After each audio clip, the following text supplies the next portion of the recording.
p.m. So I was like, what the Gagan Ghotra, you live a fascinating lifestyle. You travel even more than I do. in last 7-8 months, I think I have taken like maybe 26 flights or something. And are you traveling so much for clients, for SEO conferences, just for fun? Not for fun. I think it's rare that I travel for fun. I'm just going to like targeted groups where there is any sort of like business gathering.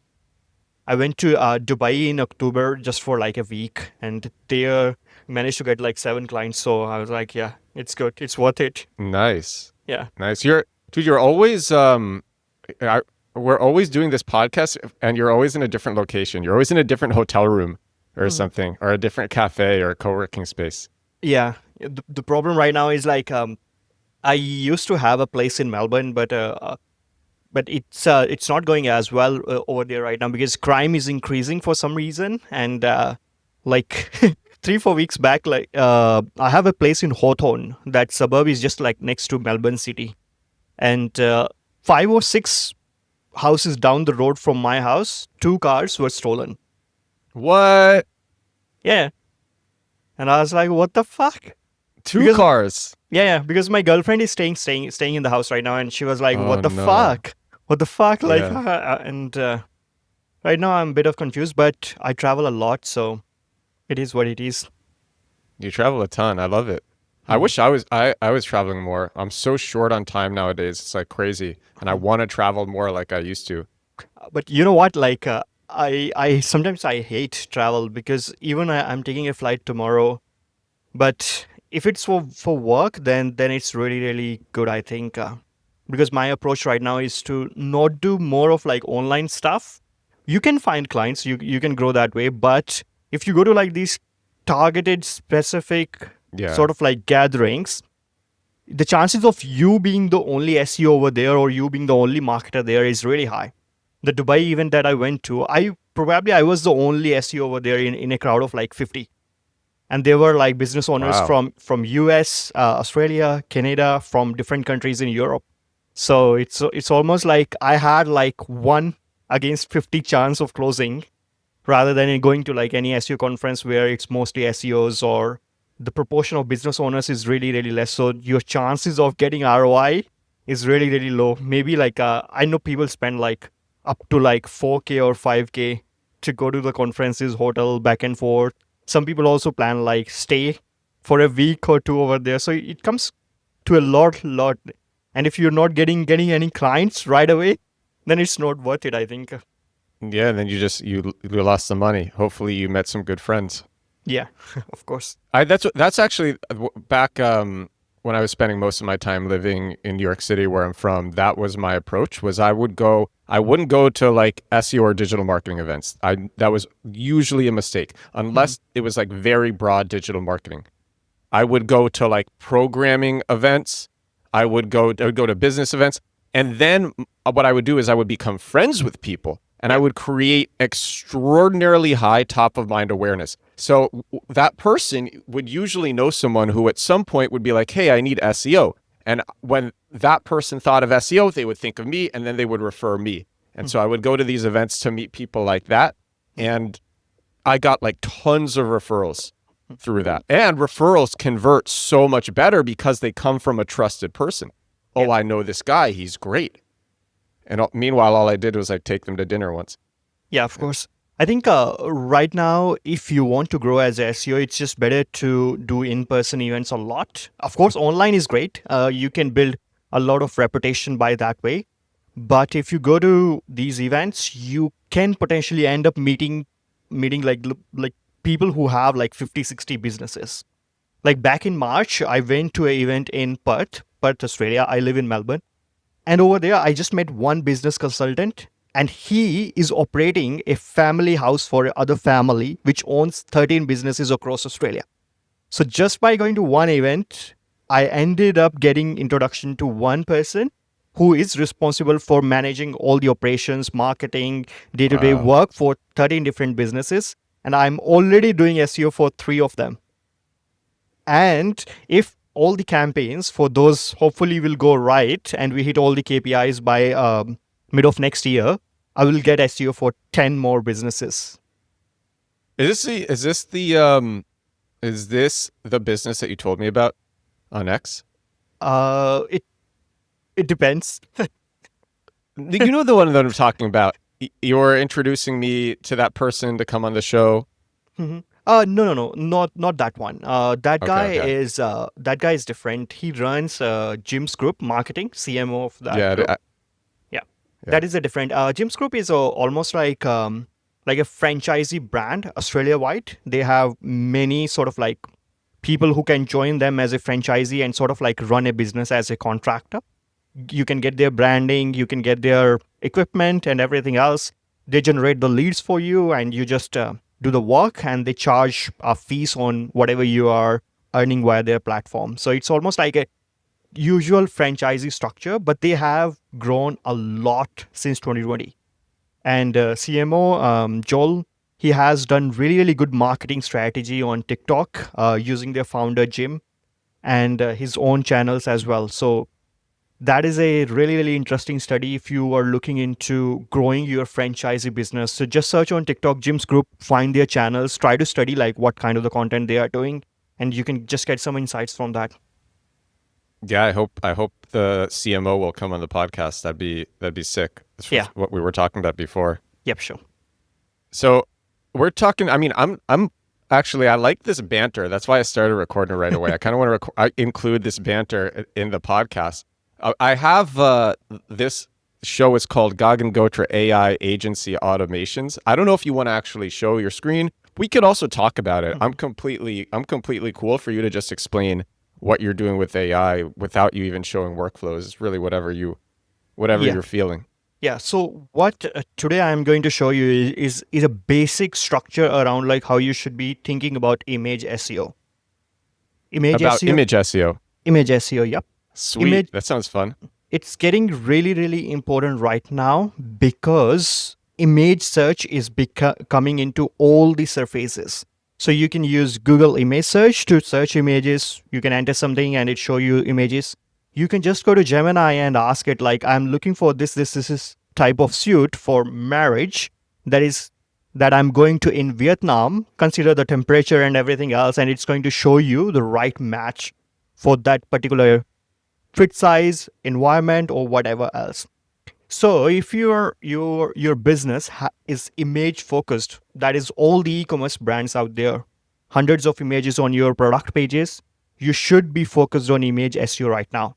And if you're like a marketplace where you host like ton of products, millions and millions of product pages, just like eBay, Amazon, the big guys, you should also be focused on image SEO because all the new surfaces that are now coming up are going to become popular over time. And if you are ahead of time, then in mid 2026, you will be the one who will be showing up compared to your competitors. So that is what I am going to focus on, and just the one element of that, which is the alt text.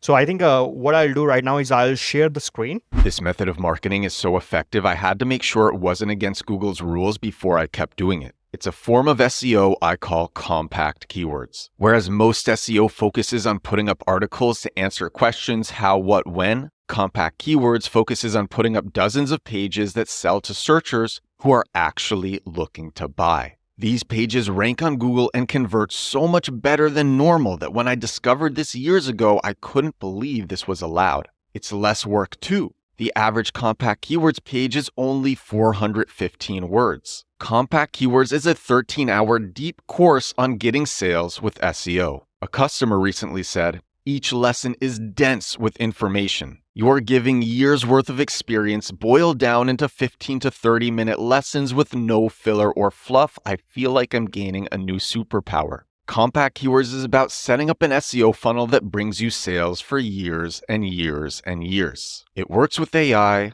it's less work than traditional SEO, and it makes way more money. You can get it now at compactkeywords.com. Back to the podcast. So this is the visual that I generated using Notebook LM. This is great. Like if you also want to use it for generating any sort of like great visual that you want to share with someone as a slide, this is the great tool. But coming back to the image SEO point, right now the visual searches are rising. And what I already mentioned is that earlier it was just the case that you can use Google search and image search to just look up the images or do reverse image search. But now image search is coming everywhere. So circle to search, you can do reverse images. Maybe you see some product out there where which you like, you can just take a photo, do the circle to search on your phone, and it shows you the relevant images or the merchants from which you can buy the products. And at the same time, more and more image related features are coming into Gemini as well, which is enabling it to do more and more processing. So, what I can do right now is like you can take a screenshot of this, my hoodie, and you can go to Gemini, upload it, and tell Gemini to find where you can buy this near you. Maybe you are in US or maybe you are in Australia. It will show you merchants who are specific to that country. So it's getting to that point where if you have your images right, Google and is automatically going to send you more and more user if you can generate interest for your products via your marketing channels. And coming back to what Google has been saying about image SEO over time, here they write the most important attribute when it comes to providing more metadata for an image is the alt text that describes an image, which also improves accessibility for people who can't see on web pages, including users who use screen readers or have low bandwidth connections.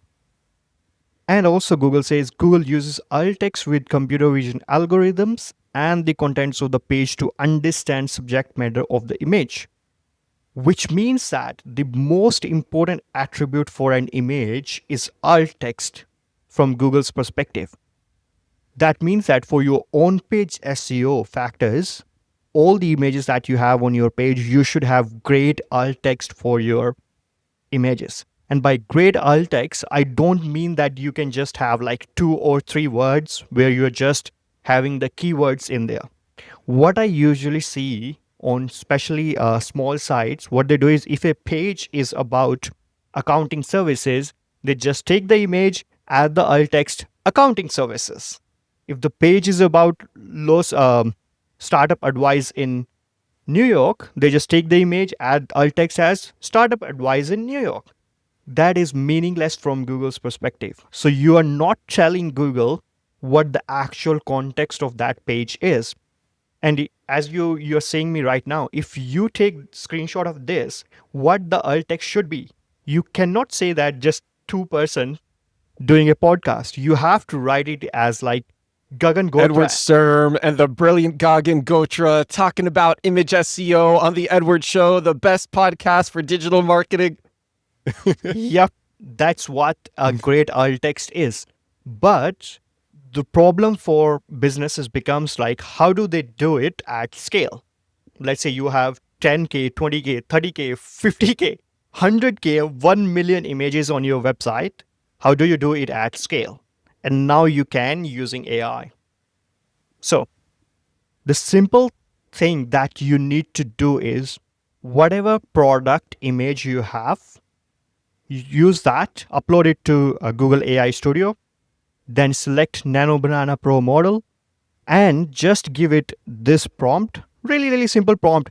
No prompt engineering here, just a simple prompt. But what Can you read the prompt for people who aren't watching? Yeah, sure. So the prompt is generate a long and descriptive alt text for this image. The alt text should be detailed, accessible, and include relevant keywords. Naturally, describe the visual elements in a way that conveys the image's connection to the article's content which is following. This is the prompt. And then you share the article below it. Yes. What many people are missing right now, what I see in the industry when people are posting tutorials around like how to use AI to generate alt text, they just give it the prompt and give it the image, and they don't give it the context on which page it is and what is the more dominant content on that page. So this image, which you can see over here, I took it from this website, which is a really, really popular store in Australia, Bunning Warehouse. They have this product which you can buy. And there is a lot of information on this page where they have description, reviews, specification, guides, warranty information. But when you're giving the text to Google AI Studio, you just need to take what is relevant to the image. You don't need everything. So, which means that you need to give contextual information to Google AI Studio. If you think that out of 1,000 words on this page, only 500 words are relevant to this particular image or can describe that image better, just take those 500 words, plug it into Google AI Studio, and after a couple of seconds, it's going to generate you really long and a great description of your product. And you will not guess like what it is right now. What do you think Bunning has as a description right now for this product? How long it can be? The way that you are prefacing this, I feel like they just have like green lawnmower. Yes. Am I close? Yeah, it is close. Yep. It's just What is it? They just have it product name Roby A18V cordless lawnmower kit. Simple, just Oh my 4-5 gosh. words.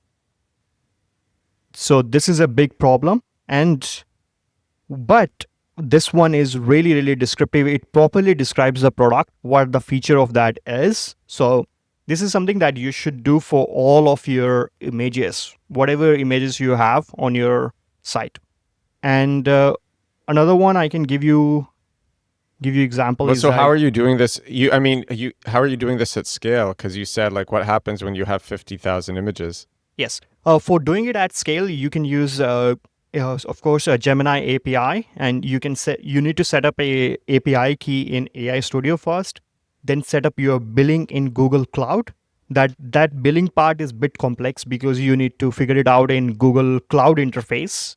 Once that is set up, you get your API key, and then you can just use Perplexity to tell it that this is the API key. I want to query a Gemini 3 Pro image, Nano Banana Pro, and generate me the Python code. It's going to give you a simple script which you can run on your Mac and give it like 10K images.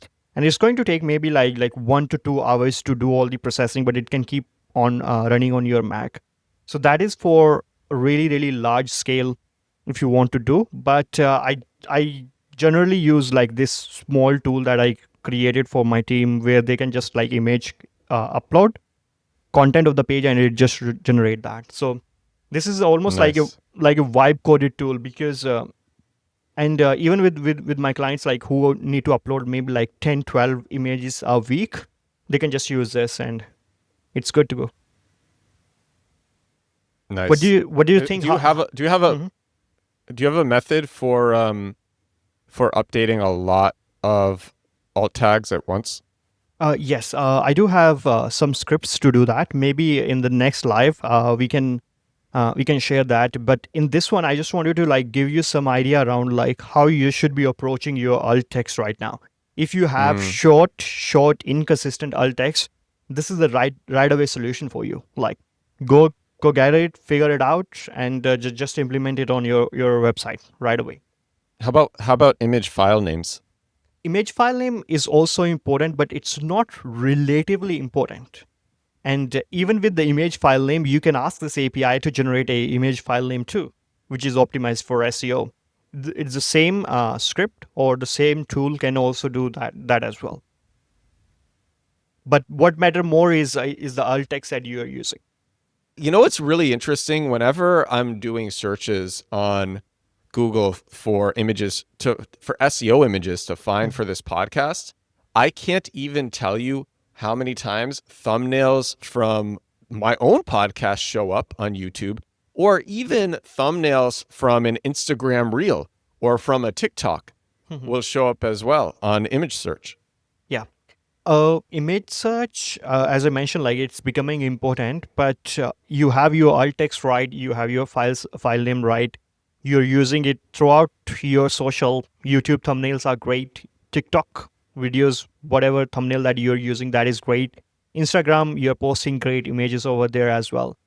And on top of all this, you can also look into image generation as well right now. Like Edward can take this podcast, put it into Notebook LM, and ask it to generate a infographic out of that. And I think that 50-50 chance it's going to be so great. But it does make mistake. I'm not saying that it's perfect. All the LLMs, we all know that they hallucinate. But if you give it enough generations multiple times and you prompt it right, you can get great images as well. So this is also something that you should explore right now. Like maybe in your business, you have some data, information, or anything like that. Take that, generate new images out of that, and use those images on your website because it's great. Like I shared infographic at the start. It was great. It great visually. Yeah, and actually, Nano Banana is amazing at handling feedback. And something I'm sure you know this, but there's probably some people who don't know this. The best way, actually, if you want Nano Banana from Google to make a change to an image, it's actually better to take that image and start it in a new thread, in a new chat within Gemini, and then ask it to make changes there. A lot of the time, if you will do it in the same chat where the image was generated, it'll mess it up or it'll keep things the same. And if you start that in a new chat, then it will do that. A lot of the time, it will do the job that you want. But I wanted to say also with, I think the reason, this is just really important, the reason that a lot of my social videos and YouTube podcast thumbnails show in Google Images is because I add very lengthy descriptions. I put in a lot of text into the descriptions for videos that no one's going to read the descriptions, but you put in a lot of text in the descriptions and then they show all over the place in normal traditional search and in image search. I wanted to ask you, Gagan, do you have any thoughts though on how to do SEO for images on different e-commerce platforms? On different, first, like many e-commerce platforms have a challenge with the rendering of the image, like how it is getting loaded on the page. And whenever I'm auditing any sort of like custom build site, which is not like Shopify or any of the usual platforms, there is of course a challenge around like how they are loading the product image, and most likely the Google bot is not seeing that image. So if you are auditing any merchant store website which is custom build, that is the first thing that you should look into. Like your images are not performing because Google is not even able to see that. So just go to your search console or Google Rich Results testing tool, enter the product URL over there. It's going to fetch it, going to take like a minute. And in the screenshot, it's going to show you how it is seeing that web page. And if it is showing you blank for the image section, that means that you got a problem. And it's not even like an image SEO problem. It's a technical problem with your build, which you need to fix. And I've seen this so many times. So this is something that you should look into, like if you're doing any sort of like custom build SEO for a merchant. I think what I really liked the example that you used at the beginning of the episode, which is like someone's wearing a hoodie like the one that you're wearing. They take a picture of it. They give it to Gemini, they give it to ChatGPT, and they put it anywhere that can understand it and say, I want to find another hoodie like this. Yep. So on Google's end, what does that look like? What is Google analyzing in order to actually match the hoodie in the picture to a potential product to recommend you so you can buy it? Yeah. So if you take this picture and you do circle to search on it, the first thing that Google is going to do is analyze the image, see like what is there, extract all the features of this specific thing. And it's going to know that color is this is a hoodie, this is something like this with a zip or something like that. Yeah. Then it's going to match all those features against whatever images it has in its knowledge graph, especially the merchant center graph where all the images from the Shopify stores and everything else is there. So based upon that matching, it's going to show you the rankings. And that matching is so accurate nowadays. Even if you have product images which are not like that much optimized, still it is picking up. And now guess what? If you are giving it proper alt text, how much it is going to make easier for Google to do that matching. How about the text that's on the page where the image appears? That also matters. That's why in the image example and the prompt that I gave you, I specifically said that you need to add the context of the text to your image. So I just give you like one other example. Just by random chance, if you have same product but two different models, like two different males wearing that product, and you have that product pages, that images on your product pages, you should have different alt text for both of those images based upon the features of that person. Like hairs look like this. uh, it does matter to some extent. I'm not saying that Google is looking at the color of the model or something like that. It does matter. So if someone is specifically of features like me who is looking for certain products, then Google is going to favor the ones which have product images which look like me or compared to anyone else, Yeah. So you go deep then on your alt text. If you're even describing how the models wearing clothes will look. Yeah, of course, because Google itself like created the feature in the search results. So whenever you search something like buy pants, you click on one free listing on there, you can see that try model where you can select different sizes, and it's sort of like a kind of like a 3D ish model where you can select the color, size of the model, and different features. So Google actually want you to think at that level. That's why they have implemented this feature for their users. Yeah. Do you ever add I don't know if you ever do this. I do this sometimes, especially on product landing pages. I put in Easter eggs into the alt text sometimes. I don't know if you've ever done that. No, So on the compact keywords landing page, it's not with a lot of the images, but some of the images on the compact keywords landing page have some Easter eggs, just have some jokes that I put into the alt text. And it's like, yeah, it's really fun for me to do. Yeah. Also, just don't use AI generated product images. You are going to blow up your whole business. That is a Man, no great brainer. call. Yeah, great call. Oh my.